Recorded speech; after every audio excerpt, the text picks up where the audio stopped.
Welcome. In front of me is an iPhone 15 Plus, and today I will show you how you can record a screen on it.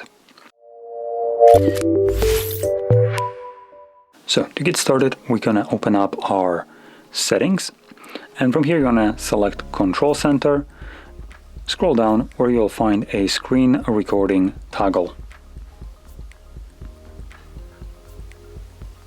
Oh, there we go.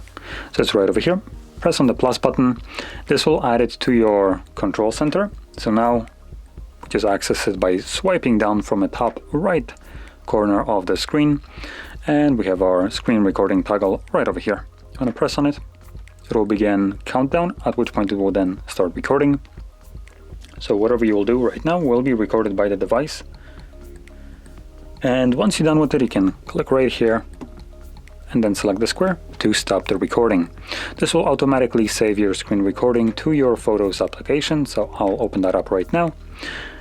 And it will be visible under Photos as the newest one, or you can later on find it under Albums by scrolling all the way down, and you'll find a album called Screen Recordings, and obviously in here you'll find just the screen recordings that I've captured over the time.